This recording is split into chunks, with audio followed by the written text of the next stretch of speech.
Gipusasan sa mga sakop sa Cebu City Police Office CCPO ang usa ka 21 anyos nga babaeng nagpakaron ining usa ka pulis pasado alas 8 kaganihang buntag. Nahitabo ang insidente gawa sa usa ka mall sa may barangay Lahog, Dakbayan sa Sugbo. Wa damha sa suspek nga ning buntaga. Tinuoray nga pulis ang miduol og midakop kaniya.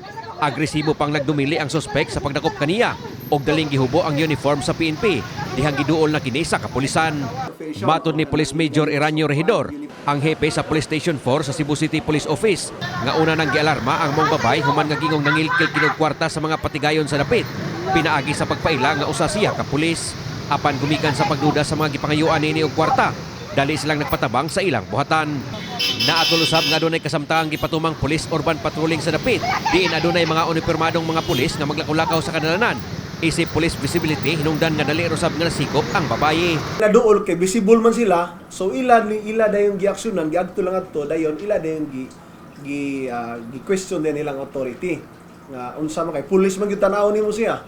Okay. So ipangayo identification, dili siya katubag, yan ate mga eliciting questions nga gipangutan against niya kung pulis man gyud siya, nga dili niya matubag. So there and then kung may siya authority,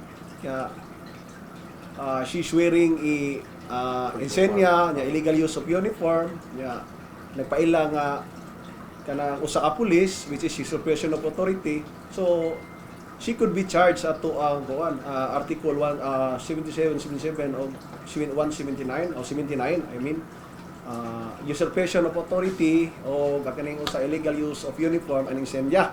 Giawhag karon ni Regidor ang ubang posibleng na biktima sa dinakpan sa pagpatimaw sa ilang buhatan aron madugangan ang kasong atubangon niini.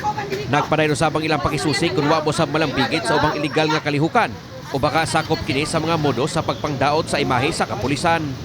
Actually ang iyang version lain-lain ang iyang version na ay something iya ko nung gikawat unya na ako nung siya gipalitan, which is ato nang i-consider nga pagkakaroon ng ato mga investigator ato nang gipalo up kay di po na pwede nga ang atong police uniform mapalit lang bisag asa kay bawo na kadaghan kayron og mamaligya sa mga apparel na kilikilid nga bisag kinsang tawana without the authority pwede siya makaprocure. So ato na siyang gi-part of information drive, that is why pasalamat po kung ani amo is part and partial sa amo ang information drive nga kana mga tawo nga magkurignon nga pulis-pulis nga labi na gyud nga maghimo og mga daotang binuhatan nga makatarni sa imahe sa kapulisan. Si Lieutenant Colonel Gerard S. Pilare ang tigpamaba ni Regional Director Police Brigadier General Jerry Biares sa iyang bahin. Mibutyag nga pagkasikop sa dinakpan magsilbing warning sa uban nga di gyud magpakaron ingnong usa ka pulis. Gumikan kay di gyud sila magpanuko sa pagpasaka og kaso batok ni bisan kinsa nga mosulay og mansa sa imahe sa kapulisan.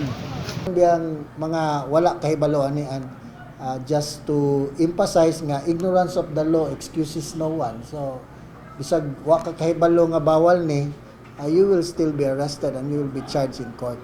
So this is a timely reminder to everyone to stop using police uniform.